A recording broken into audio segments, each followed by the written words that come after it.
যুক্তরাষ্ট্রের president Donald Trump কর্তৃক ঘোষিত রেসিপ্রোকাল ট্যারিফ নীতি বাংলাদেশের অর্থনীতির জন্য এক গুরুতর চ্যালেঞ্জ হিসেবে আবির্ভূত হয়েছে। এই নীতির অধীনে যুক্তরাষ্ট্রের সঙ্গে বাণিজ্য উদ্বৃত্ত থাকা দেশগুলোর উপর বাড়তি শুল্ক আরোপ করা হয়েছে, যার ফলে বাংলাদেশ সবচেয়ে ক্ষতিগ্রস্ত দেশগুলোর তালিকায় পড়েছে। যদিও এই পদক্ষেপের মূল উদ্দেশ্য যুক্তরাষ্ট্রের অভ্যন্তরীণ শিল্পকে সুরক্ষা দেয়া, এর প্রভাবে বাংলাদেশের রপ্তানি খাত, বিশেষ করে তৈরি পোশাক শিল্প এক গভীর সংকটের মুখোমুখি। সালাম, নমস্কার, আদাব। আপনারা দেখছেন ডিবিসি নিউজের সাপ্তাহিক বিশেষ আয়োজন নেটিজেন ভার্সেস সিটিজেন। সঙ্গে আছে আব্দুল্লাহ হীরা। অনুষ্ঠানটি নিবেদন করছে রেক্সল। ট্রাম্পের নতুন শুল্ক নীতির প্রধান শিকার বাংলাদেশের তৈরি পোশাক খাত আরএমজি। এই খাতটি বাংলাদেশের রপ্তানি আয়ের ৮০% বেশি যোগান দেয় এবং প্রায় ৪০ লাখ শ্রমিকের কর্মসংস্থান নিশ্চিত করে, যাদের অধিকাংশই নারী। যুক্তরাষ্ট্রের বাজারে বাংলাদেশের রপ্তানির পরিমাণ খুব বেশি না হলেও দেশটিকে ৩৫% মতো উচ্চ শুল্কের আওতায় আনা হয়েছে। পূর্বে আরোপিত গড় ১৫% শুল্কের সাথে নতুন ৩৫% যুক্ত হওয়ায় মোট কার্যকর শুল্ক দাঁড়িয়েছে প্রায় ৫০%। এটি বাংলাদেশের পণ্যের মূল্য আন্তর্জাতিক বাজারে প্রতিযোগিতার সক্ষমতা মারাত্মকভাবে হ্রাস করেছে।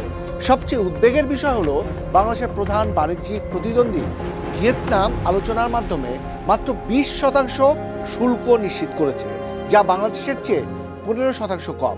এর ফলে মার্কিন ক্রেতারা স্বাভাবিকভাবেই ভিয়েতনাম, ইন্দোনেশিয়া বা কেনিয়ার মতো দেশগুলোর থেকে পোশাক আমদানিতে বেশি আগ্রহী হবেন। বাংলাদেশ তৈরি পোশাক প্রস্তুতকারক ও রপ্তানিকারক সমিতি BGMEA আশঙ্কা করছে এর ফলে যুক্তরাষ্ট্র থেকে পোশাকের কার্যাদেশ ১৫ থেকে ২০% কমে যেতে পারে।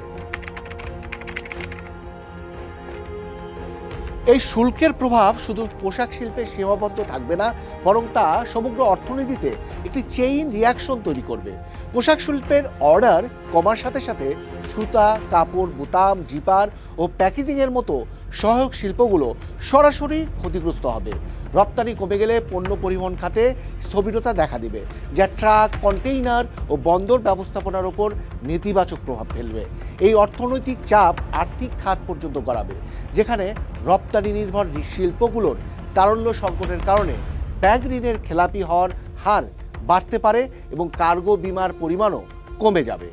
সবশেষে এই বহুমুখী ধাক্কা শ্রমবাজারে আঘাত আনবে, যেখানে নতুন কর্মসংস্থান সৃষ্টি বাধাগ্রস্ত হবে এবং কর্মী ছাঁটাইয়ের আশঙ্কা বাড়বে, যা দেশে বেকারত্ব ও সামাজিক অস্থিরতা তৈরি করতে পারে। এই সংকট মোকাবেলায় বাংলাদেশ সরকার যুক্তরাষ্ট্রের সঙ্গে আলোচনা শুরু করেছে এবং কিছু বাণিজ্যিক সুবিধা দেওয়ার কথা ভাবছে। এর মধ্যে রয়েছে তুলনামূলক বেশি দামে যুক্তরাষ্ট্র থেকে গম আমদানি এবং বোয়িং বিমান কেনা সহ যুক্তরাষ্ট্র থেকে তুলা, গ্যাস টারবাইন ও চিকিৎসা সরঞ্জাম আমদানিতে শুল্ক সমন্বয়ের মতো পদক্ষেপ। তবে এই উদ্যোগগুলো অর্থনৈতিকভাবে কতটা যৌক্তিক তা নিয়ে প্রশ্ন রয়েছে। ডেভিড রিকার্ডোর তুলনামূলক সুবিধা তথ্য অনুযায়ী বেশি দামে পণ্য আমদানি করলে দীর্ঘমেয়াদে দেশের উৎপাদন খরচ বাড়ে এবং প্রতিযোগিতার সক্ষমতা কমে। যদি এর বিনিময়ে তৈরি পোশাকে উল্লেখযোগ্য শুল্ক ছাড় না পাওয়া যায়, তবে এটি দেশের বাণিজ্য ভারসাম্যের জন্য ক্ষতিকর হতে পারে। অনেক বিশ্লেষকের মতে এই শুল্ক আরোপ কেবল অর্থনৈতিক নয়, বরং এর পেছনে ভূ রাজনৈতিক উদ্দেশ্যও রয়েছে। বাংলাদেশকে যুক্তরাষ্ট্রের কৌশলগত স্বার্থের সঙ্গে আরও ঘনিষ্ঠভাবে যুক্ত করাই এর মূল লক্ষ্য হতে পারে। এর অংশ হিসেবে ভবিষ্যতে কিছু অশুল্ক শর্ত আরোপের আশঙ্কাও রয়েছে, যেমন যুক্তরাষ্ট্র কর্তৃক নিষেধাজ্ঞাপ্রাপ্ত দেশগুলোর যেমন রাশিয়া, ইরানের সঙ্গে বাংলাদেশের বাণিজ্য সীমিত করা, যুক্তরাষ্ট্র কোনো দেশের ওপর শুল্ক বাড়ালে বাংলাদেশকে তা অনুসরণ করতে বাধ্য করা, অথবা যুক্তরাষ্ট্রের চেয়ে অন্য কোনো দেশকে বেশি বাণিজ্যিক সুবিধা প্রদানে সীমাবদ্ধতা আরোপ করা হতে পারে। এই জটিল পরিস্থিতি মোকাবেলায় বাংলাদেশের একটি সুদূর প্রসারী ও সমন্বিত কৌশল গ্রহণ করা প্রয়োজন। প্রথমত, যুক্তরাষ্ট্রের সঙ্গে কূটনৈতিক আলোচনা জোরদার করতে হবে এবং টিকফা ফোরামকে কার্যকরভাবে ব্যবহার করে শুল্ক হ্রাসের জন্য জোরালো দর কষাকষি চালিয়ে যেতে হবে। একই সাথে শুধু যুক্তরাষ্ট্র বা ইউরোপের বাজারের উপর নির্ভর না করে এশিয়া, আফ্রিকা ও ল্যাতিন আমেরিকার নতুন বাজার খুঁজে বের করে বাজার ও পণ্যের বৈচিত্র্য আনতে হবে। অভ্যন্তরীণভাবে উৎপাদনশীলতা বাড়িয়ে এবং খরচ কমিয়ে এনে উচ্চ শুল্কের মাঝেও প্রতিযোগিতামূলক সক্ষমতা ধরে রাখার চেষ্টা করতে হবে। সর্বোপরি বিশ্ব বাণিজ্য সংস্থা WTOর মতো বহুপক্ষীয় প্ল্যাটফর্মে একটি নিয়মভিত্তিক ও ন্যায্য বাণিজ্য ব্যবস্থার পক্ষে বাংলাদেশকে সক্রিয় ভূমিকা পালন করতে হবে, যাতে স্বল্পোন্নত দেশগুলোর স্বার্থ রক্ষা পায় এবং ভবিষ্যতের ঝুঁকি মোকাবেলা করা সহজ হয়। দর্শক, আজকের বিষয় ট্রাম্পের শুল্ক নীতি, বাংলাদেশের এর প্রভাব। ট্রাম্পের শুল্ক নীতিতে কেবল অর্থনৈতিক নয়, আছে ভূ রাজনৈতিক খেলাও। আজকের আলোচনা আমাদের সঙ্গে নেটিজেন হিসেবে আছেন ঢাকা বিশ্ববিদ্যালয়ের অর্থনীতি বিভাগের অধ্যাপক ডক্টর শাহাদাত হোসেন সিদ্দিকী এবং সিটিজেন হিসেবে আছেন ডেলাইট ফ্যাশনস লিমিটেডের ব্যবস্থাপনা পরিচালক শফিকুল আলম। দুজনকেই স্বাগত জানাচ্ছি আজকের আয়োজনে। শুরুতেই যেতে চাই, নেটিজেন হিসেবে আছেন ডক্টর শাহাদাত হোসেন সিদ্দিকী, আপনার কাছে। অর্থনীতি বিভাগের অধ্যাপক, ঢাকা বিশ্ববিদ্যালয়, আপনি নেট দুনিয়ায় এই যে কি তথ্য পান? আপনি তো এমনি অনেক তথ্য এমনিই আপনার কাছে আছে, পাশাপাশি যে ট্রাম্পের শুল্ক নীতি, এটার যদি শুরুতেই জানতে চাই যে এটার অর্থনৈতিক একটা স্পষ্টতা আছে, কিন্তু এর বাইরে আর কি কি চোখে পড়েছে যেটা আসলে সন্দেহজনক? ধন্যবাদ। দেখুন, যে আপনি যে কথাটা বলছেন যে অর্থনৈতিক স্পষ্টতা আছে, এই স্পষ্টতার ভিতরে আমি বলবো যে এক ধরনের অস্পষ্টতা আসছে। আমরা যদি বিভিন্ন ধরনের লেখালেখিও পড়ি তাহলে দেখবেন যে একটা জিনিস স্পষ্ট, যে তারা যে কথাগুলা বলছে তার বাইরেও এই নীতিটা কাজ করে। কিভাবে? অর্থনৈতিক যে কথাগুলা বলছে, যে ডেফিসিট যাদের সাথে বেশি তাদের সাথে হয়তো এক ধরনের সম্পর্ক কম, সেইভাবে অর্থাৎ ঘাটতি প্লাস তাদের যে বাণিজ্য অবস্থাটা তার উপর ভিত্তি করে তারা নিয়েছে। এখন প্রশ্ন হচ্ছে, বাংলাদেশে যদি সার্বিকভাবে দেখেন তাহলে আমরা 8-10 বিলিয়নের মতো করি, 8 থেকে 9। যদি RMGর কথাই বলেন 8 বিলিয়ন, 6.1 বিলিয়ন ঘাটতি।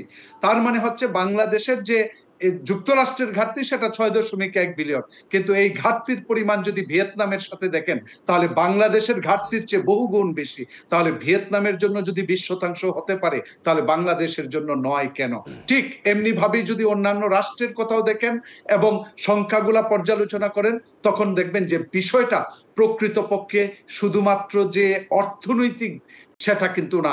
তার মানে হচ্ছে এর ভিতরে অন্য ধরনের রাজনৈতিক, ভূ রাজনৈতিক বিষয়টা কিন্তু স্পষ্ট হয়ে উঠেছে, যে কারণে দেখুন আমরা ডক্টর সিদ্দিকী, দেখুন এই সময়, যে সময়টাতে এই ধরনের শুল্ক আরোপ হচ্ছে, যদিও মার্কিন প্রেসিডেন্ট তিনি তো আর কোনো দেশকে বা কোনো দেশের বর্তমান প্রধান উপদেষ্টাকে সেটা টার্গেট করে করেননি, তবু আমরা যতটা জানি যে ডক্টর ইউনূস আমাদের দেশের প্রধান উপদেষ্টা, তার এই মেয়াদে এই ধরনের একটা, যেটা বলছিলেন যে বাণিজ্য ঘাটতির পরেও যেসব দেশগুলোতে শুল্ক আরোপ হয়নি, বাড়েনি অতটা, সেটা বাংলাদেশ বহন করছে, সেটা আসলে অন্য কিছু মিন করছে, আপনি উল্লেখ করছেন, সেটা এই সরকারের সময় কি এটা যায়? মানে তাহলে আমরা এগিয়ে থাকলাম কোথায়? মার্কিন সম্পর্ক, নাকি আমরা অন্য কিছু আসলে দিয়ে দিচ্ছি? না, বিষয়টা আমি বললাম যে যেহেতু ভূ রাজনৈতিক, অতএব আমেরিকার রাজনৈতিক স্বার্থটা বাংলাদেশের সাথে স্পষ্টভাবে কাজ করছে। তার মানে হচ্ছে এজেন্ডাটা যে শুধুমাত্র অর্থনৈতিক তা নয়। এখন বর্তমান সরকার একটা অন্তর্বর্তী সরকার, অতএব দেখুন যে ধরনের যা কিছুই হোক না কেন, পরবর্তী সরকারের নির্বাচিত সরকার এসে সেগুলাকে কিন্তু আমি বলবো যে সেগুলাকে বহাল করতে হবে, না হয় প্রকৃতপক্ষে কিন্তু জায়েজ করা যেটাকে বলা হয়, সেই জায়গা থেকে কিন্তু না হয় আরো এক ধরনের প্রবলেম, ভবিষ্যতের যে আশঙ্কার কথা বলা হচ্ছে সেই আশঙ্কাটাও কিন্তু এখন চুক্তি করার ক্ষেত্রে, যেমন আমি একটা জিনিস স্পষ্ট করি যে বাংলাদেশ এখন যে সমস্ত যুক্তরাষ্ট্র দাবি জানানো হচ্ছে, যে আমি পত্র পত্রিকায় জানতে পারলাম যে অনেক কিছুই প্রকাশ করা যাবে না। তো অপ্রকাশিত জিনিস কি হয়, সেটা রাষ্ট্রের আমার স্বাধীনতার উপর কোনো ধরনের হস্তক্ষেপ হয় কিনা, সেই জায়গাগুলো যদি জনগণ না জানে তাহলে বিগত সরকারকে দোষ দেওয়া হয়।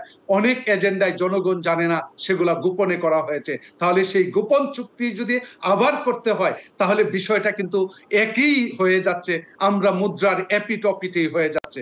অতএব সেই বিষয়গুলা বিবেচনায় রেখে আমি স্পষ্ট বলতে চাই যে আরেকটি বিষয় যদি আপনার সামনে নিয়ে আসি, যে আমাদের যে বাণিজ্য উপদেষ্টা রয়েছেন, তিনি কোনো একটা প্রেস সেশনে বলেছিলেন যে এই শুল্ক আসলে জিরো পর্যায়ে নিয়ে আসা সম্ভব, মানে আলোচনার মধ্য দিয়ে। সেটা কি সম্ভব, বা সেটা কি আদৌ এই ট্রাম্পের শুল্ক নীতির মধ্যে এরকম ফাঁক রয়েছে যে আলোচনার মধ্য দিয়ে একদম যেটা 35% অ্যাডেড হয়েছে সেটা কমিয়ে 0% করা সম্ভব? এটার বিশ্লেষণটা খুবই ক্রিটিক্যাল ইন এ সেন্স যে আপনি কি দিচ্ছেন। দেওয়ার পরিমাণটা যদি এমন বেশি হয় তাহলে আপনি আসলে জিরো শুল্ক পেতে পারেন। অতএব সেই জায়গাটা কি সেটা যদি স্পষ্ট করে বলেন তাহলে কিন্তু জনগণেও বুঝতে পারে যে এটা দেশের জন্য ক্ষতিকর। আপনার জিরোটা কি সত্যিকার অর্থে বেনিফিশিয়াল কিনা, না আমার দেশের জন্য ক্ষতিকর, সেই জায়গাটা বিষয়টাও কিন্তু জিরো ট্যারিফ না। জিরো ট্যারিফ প্রস্তাব করা হয়েছিল কিন্তু অনেক দেশের সাথে জিরো ট্যারিফ না। তাহলে আপনার সাথে যদি জিরো ট্যারিফের প্রস্তাবনা হয় তাহলে নিশ্চিত আপনি এই জিরোর বিনিময়ে যা ছাড়বেন আমি বলবো তার মূল্য অনেক বেশি। আদার ওয়ে কোনো মতেই সেটা জিরো হওয়ার কথা একটু নয়। আপনার কাছে জানবো, এই বিষয়টি খুবই কৌতূহল হয়ে আছে। প্রতিবেদন উল্লেখ করা হয়েছে যে জিরো ট্যারিফের কথা আপনি যেটা মিন করছিলেন সেটা কি এরকম কি না যে আমরা উচ্চ মূল্যে উচ্চ শুল্ক দিয়ে কোনো ক্রয় করলে সেটা হয়তো কোনো একটা কন্ডিশনাল জায়গায় জিরো হতে পারে কিনা সে বিষয়ে বলবেন। আমরা আরো একজন যে অতিথি আছেন শফিকুল আলম, আপনি তো শুনছিলেন বিনিয়োগকারী হিসেবে, আপনার জায়গায় একটু বলুন যে আপনার অবস্থাটা কি দাঁড়িয়েছে এই ট্রাম্পের শুল্ক নীতিতে, কি আশ্বাস বিশ্বাসে বা সরকারের কি পদক্ষেপে আশ্বস্ত হচ্ছেন? জি, ধন্যবাদ। আসলে ট্রাম্পের শুল্ক নীতি গত ৩ মাস আগেই এটা যুক্তরাষ্ট্র বলেছিল যে আমাদের 37% রেসিপ্রোকাল মানে ট্যারিফ বৃদ্ধি হবে। তো ৩ মাসে আমাদের যে নেগোসিয়েশন সরকারের সাথে এবং ইউএস গভর্নমেন্ট সাথে, তার মানে 2% কমেছে 35%। তার মানে আসলে নেগোসিয়েশন কিছু হয়নি। এই ৩ মাসে আমাদের যেই ভূমিকা পালন করা উচিত ছিল সরকারের পক্ষ থেকে, যেটা ভিয়েতনাম করতে সফল হয়েছে, আদার কান্ট্রিগুলো সফল হয়েছে, আমরা আমরা ব্যর্থতা হয়েছি আমরা। কারণ এই ৩ মাসে আমাদের প্রাপ্য কি মাত্র 2%, বাট 35% আমরা নিয়ে বসে আছি, যেটা 1 আগস্ট থেকে কার্যকর হবে। তো আমরা দেশে যারা বিনিয়োগকারী, যারা এই দেশে গার্মেন্টস শিল্পকে প্রতিষ্ঠা করে আসছে এবং 80% জাতীয় অর্থনীতিতে ভূমিকা রাখছে এই শিল্পটা, এবং এর মধ্যে আমাদের ইউএসএ তে যাচ্ছে একক দেশ হিসেবে সর্বোচ্চ, যেটা গত অর্থ বছরে $7.03 billion. It's not a joke, it's a huge amount. হ্যাঁ, তো সেই অ্যামাউন্টটাকে আমরা বাড়াবো না বাড়িয়ে আমরা কি করলাম যে এমন একটা ট্যারিফ উপহার হিসেবে পেলাম, যেটা আমাদের বাড়ানোর দূরে কথা, এখন আমাদের রপ্তানি কমবে, আমাদের শিল্প প্রতিষ্ঠানগুলো বন্ধ হবে, যারা আমেরিকা নির্ভর রপ্তানি করে থাকে তারা বসে যাবে, কর্মসংস্থান অনেক কমে যাবে, বেকারত্ব বেড়ে যাবে, জাতীয় অর্থনীতিতে অনেক প্রভাব পড়বে। তো সেখানে আমাদের না সেটা তো হবেই, আমরা বুঝতেই পারছি, কিন্তু আমরা যে অর্ডার পাবো, শফিকুল আলম আপনি যদি একটু বলতেন যে এই ট্যারিফটাই যদি এরকম থাকে, ধরুন ভিয়েতনামের ট্যারিফ থাকবে কম, আমাদের থাকবে বেশি, এই শুল্কের কারণে তো ভিয়েতনাম যে অর্ডারগুলো রিফিউজ করবে যে আমি আর পারছি না, বা কেনিয়া বা ওই অঞ্চলে, তারপরে তো আমরা পাবো। মানে এরকম তো কোনো চান্স নেই যে বেশি ট্যারিফ দেওয়ার মধ্য দিয়েও আমাদের কাজ ভালো হয় বলে আমাদের কাছ থেকেই নিবে পণ্য। না না, বেশি ট্যারিফ, এটা আপনি ঠিক বলেছেন যে ভিয়েতনাম ওভার বুকিং হওয়ার কারণে কাজ নিবে না, কেনিয়া নিবে না, কারণ এখানে এই গার্মেন্টসটা আরেকটা যে ডাইভার্ট হতে অনেক সময় লাগবে, এটা সময়ের ব্যাপার, তাই না? তো আমাদের দেশে অর্ডার কমবে, বাট আমাদের দেশে যে প্রাইসটা, যে বায়াররা যে প্রাইস চাবে, যে আগে যদি আমরা সাপোজ একটা প্রোডাক্ট বানাতে আমরা নিতাম $5, সেটা বাইরে এখন তাদের ক্যালকুলেশন করে দেখবে, ট্যাক্স ক্যালকুলেশন করে আমাদের থেকে 50 সেন্ট থেকে 60 সেন্ট আমাদের থেকে ডিসকাউন্ট চাবে, যে তোমরা এটা করলে আমাদের অর্ডার দিব।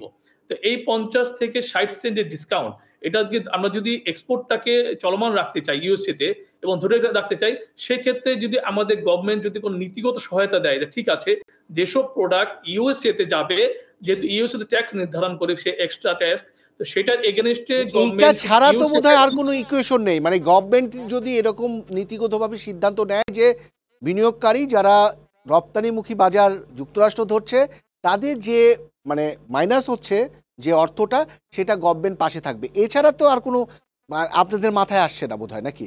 না, এটা বিকল্প নেই। এটা বিকল্প গভর্নমেন্টকে এখনই ঘোষণা দিতে হবে, ঠিক আছে, যদি ইউএস ট্যারিফ যেহেতু 1 আগস্ট লাস্ট, যদি এর মধ্যে সমাধান না হয়, গভর্নমেন্ট থেকে একটা আসতে হবে, ঠিক আছে, আপনারা ওয়ারিড হয়েন না, আমরা ইউএস বেসি যে এক্সপোর্ট গুলো যাবে সেটার গভর্নমেন্ট এটা দেখবে, সর্বোচ্চ পুনর্গঠনের ব্যবস্থা করবে।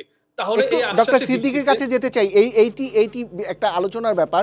ডক্টর সিদ্দিকী, এরকম একটা অনুমান করা যায় যে এই ধরনের ক্ষেত্রে গভর্নমেন্ট ওই সাবসিডি বা ওইটুকু দিয়ে সহায়ক ভূমিকা পালন করবে, সেইটাই তো একটা সমাধান হতে পারে। বাট সেটা কি আমাদের সাস্টেইনেবল কোনো মানে উন্নয়ন আনবে, শুধু আমরা ফরেন রেমিটেন্সকে এনজয় করবো এই জন্য?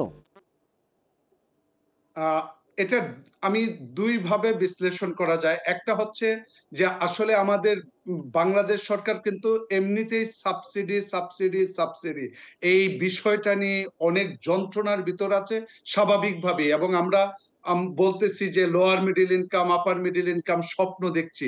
অতএব সেই সাবসিডাইজড ইন্ডাস্ট্রির যৌক্তিকতা নিয়ে এখন বিশ্লেষণ এক জিনিস। আরেকটা হচ্ছে যুক্তরাষ্ট্রের এখন যদি মনে করেন যে রপ্তানি বাংলাদেশের জন্য আসলেই খুবই হুমকি, এই 7 বিলিয়ন আমাদের দেশের জন্য 7 বিলিয়ন তো আর কমবে না। বিষয়টা হচ্ছে বিজিএমই এর পরিসংখ্যান অনুযায়ী হচ্ছে 15 থেকে 20% কমবে, কারণ হচ্ছে যেভাবে বাড়ছে সেই অনুযায়ী তারা একটা এস্টিমেশন করেছে। অতএব এই 15 to 20% এই জায়গাটাকে যদি সাস্টেইন করতে হয়, তাহলে সেটার জন্য আসলে প্রাইস ইনসেনটিভ দিয়ে যদি বজায় থাকে, তাহলে বাংলাদেশের এক্সপোর্ট থেকে যে আর্নিংস সেটা হয়তো ক্ষতিগ্রস্ত হবে না, ফরেন কারেন্সির উপর যে নেগেটিভ প্রেসারটা পড়তো সেটা পড়বে না। এখন সরকারের যদি আবার বিকল্প ভাবনা থাকে যে কম্পিটিটিভনেস, তারা ব্যবসায়ী, তারা কম্পিটিটিভ করে, যারা টিকবে তারাই ব্যবসা করুক। প্রতিযোগিতার বাজারে প্রতিযোগী হয়েই টিকে থাকতে হয়, এবং আমরা যারা ট্যারিফ তুলে দেওয়ার পক্ষে কথা বলি, প্রতিযোগিতাকেই কিন্তু সমর্থন করি। এখন প্রতিযোগী যারা না, ডক্টর সিদ্দিকী, এই ধরনের পন্থার ক্ষেত্রে তো আমরা বুঝতে পারি যে এরকম একটা সরকার শেষ মুহূর্তে এই ধরনের ভাবেই বিনিয়োগকারীদের বা মানে যারা তৈরি পোশাক শিল্প আছে তাদের পাশে দাঁড়াতে পারে। কিন্তু আপনার কাছে মনে হয় না যে এই ধরনের সিদ্ধান্ত, এই ধরনের পাশে থাকা যে কোনো সরকারের ক্ষেত্রেই মানে এটা পসিবল, মানে একটা সমাধানযোগ্য একটা সিদ্ধান্ত, মানে এরকম তো মনে হয়? মানে সরকারের সঙ্গে আমেরিকার কূটনৈতিক পর্যায়ে যে ব্যর্থতা হলো সেটা তো সামনে আসা উচিত। জি, প্রথমত বিষয়টা হচ্ছে যে যেভাবে সুরা হওয়া উচিত ছিল, নেগোসিয়েশন হওয়া উচিত ছিল, সেই শক্তিটা আমরা দেখতে পাই না। সেটা এক পর্যায়ে ব্যর্থ, কারণ প্রতিযোগী রাষ্ট্র যেভাবে সক্ষম হয়েছে, তারা ফলাফল নিয়ে আসতে পেরেছে, আমরা একটা ব্যর্থ ফলাফল নিয়ে আসছি, যেটা এখন কার্যকরী হতে যাচ্ছে। অতএব কূটনৈতিক বাণিজ্যিক কূটনৈতিক জায়গায় বাংলাদেশের যে ব্যর্থতা সেটা প্রমাণিত হয়েছে। এখন সামনে আবার তারা বলেছেন যে, সরকার বলেছেন আলোচনা চালিয়ে যাবেন। এখন দেখার বিষয় যে আলোচনা কতটুকু ফলপ্রসূ হয়। আর দ্বিতীয় যে বিষয়টা বলেছেন যে আজকে যদি আপনি এক গোষ্ঠীকে প্রণোদনা দিয়ে বাঁচিয়ে রাখেন, ইন্ডাস্ট্রির প্রতিযোগিতায় রাখেন, পরবর্তীতে একই ধরনের রেপ্লিকেশন যদি ইউরোপিয়ান ইউনিয়ন অথবা অন্য কোথায় হয়, তখন সেই ইন্ডাস্ট্রিও চাইবে। অতএব রাষ্ট্রের সক্ষমতার জায়গাটা বুঝতে হবে। একটা দেশের সরকার, বাংলাদেশের সরকার আর্থিকভাবে আমি বলবো খুবই দুর্বল সরকার। কারণ আবার একটু শফিকুল আলমের কাছে যেতে চাই ডক্টর সিদ্দিকী, আপনি এখানটায় যদি থামতেন। মানে এই বিষয়টি নিয়েই বলতে চাই যে একটু আগে যেটি সিদ্দিকী সাহেব এনেছিলেন, আপনার কি মনে হয় না যে ট্যারিফ যদি ভিয়েতনামের পর্যায়ে আমরা না যেতে পারি কূটনৈতিক আলোচনায়, সেটা যে সরকারই থাকুক, বর্তমান সরকার বা যে সরকারই থাকুক, সেই সরকার, বাংলাদেশের সেই সময়ের সরকারের একটা ব্যর্থতার পরিচয় ঘটে? অবশ্যই আমি ডক্টর সিদ্দিকী ভাইয়ের সাথে একমত যে আমাদের কূটনৈতিকভাবে আমরা আসলে ব্যর্থ। হ্যাঁ, সব সময় ব্যর্থতা ঘাড় চলে আসে ব্যবসায়ীদের ঘাড়ে। আমরা ব্যবসায়ীরা আমাদের বিনিয়োগ করছি, এই বিনিয়োগে কোনো সেফটি নেই, এক্সিট পলিসি নেই, যে আমরা ব্যবসা করব না, যে আমরা এক্সিট করব, সেই এক্সিট পলিসিও নেই, যে আমরা কিভাবে এক্সিট করব, সরকারের গাইডলাইন নেই। দেশের ব্যাংকিং খাত আমরা জানি যে খুব ভয়াবহ অবস্থা, ব্যাংকিং খাতে যাচ্ছে যে অবস্থা। আমরা র মেটেরিয়ালস আমদানিকারক হিসাবে আমরা কাস্টম বন্ডের সম্মুখীন হচ্ছি ঝামেলার কারণে। আমাদের বন্ড থাকা অবস্থাও আমরা ইম্পোর্ট গুডস ছাড়াতে লাগতেছে 20 থেকে 25 দিন, 1 মাস। হ্যাঁ, তাহলে ব্যবসায়ীরা কিভাবে ব্যবসা করবে, কিভাবে প্রতিযোগিতা থাকবে? পার্শ্ববর্তী ভারত, পার্শ্ববর্তী ভিয়েতনাম, তাদের দিকে তাকলে আমরা বুঝতে পারবো তাদের গভর্নমেন্ট স্টিল নাও তাদের ব্যবসায়ীদের সহযোগিতা করে যাচ্ছে। বাট আমরা কিন্তু গত এই 18 বছর যেটা দেখছি যে আমরা ইউএস মার্কেট নিয়ে যেটা আমরা চাচ্ছি যে জিএসপি প্লাস জিএসপি দিব, উল্টা জিএসপি তে আনতে পারলাম না, আর করে ভোজে নিয়ে আসলাম সাথে করে। তা আমাদের ব্যর্থতা এখানে সম্পূর্ণ ভাবে প্রতিমায়িত হচ্ছে যে আমাদের কূটনৈতিক ভাবে যে কষাকষি, দর কষাকষি, সেটা আমরা ব্যর্থ। আমরা ব্যবসায়ীরা ব্যর্থ না। আমরা যখন সরকার ব্যর্থ, তার মানে ব্যবসায়ীরা ব্যর্থ। আমরা ব্যবসায়ীরা চাই আমাদের বিনিয়োগকে সুরক্ষিত করার জন্য আমরা সরকারের পাশে দাঁড়িয়ে কাজ করব। বা সরকার, বিগত সরকার বলেন, বর্তমান সরকার বলেন, কোন সরকারই এখন পর্যন্ত আমাদের সেই জায়গাটা নিয়ে আসতে পারেনি যে ব্যবসায়ীরা স্বাধীনভাবে ব্যবসা করবে। অফকোর্স দ্যাট আমরা যেটা বুঝি যে নির্ভেজাল একটা কূটনৈতিক সম্পর্কের মধ্য দিয়ে এই ট্যারিফ একটা কম্পিটিটিভ জায়গায় আমরা স্বস্তিদায়ক জায়গায় পৌঁছাবে বাংলাদেশ সরকার? বর্তমান সরকার যে এখন পলিটিক্যাল গভর্নমেন্ট নেই, পলিটিক্যাল গভর্নমেন্ট থাকলে নিশ্চিত করে আমরা বুঝতেই পারতাম তারা অনেক বেশি বিব্রত হতো। অনেক ধন্যবাদ। বিনিয়োগকারী হিসেবে ছিলেন শফিকুল আলম, সেই সঙ্গে ধন্যবাদ ঢাকা বিশ্ববিদ্যালয়ের অর্থনীতি বিভাগের অধ্যাপক ডক্টর শাহাদাত হোসেন সিদ্দিকী। ধন্যবাদ আপনাকে।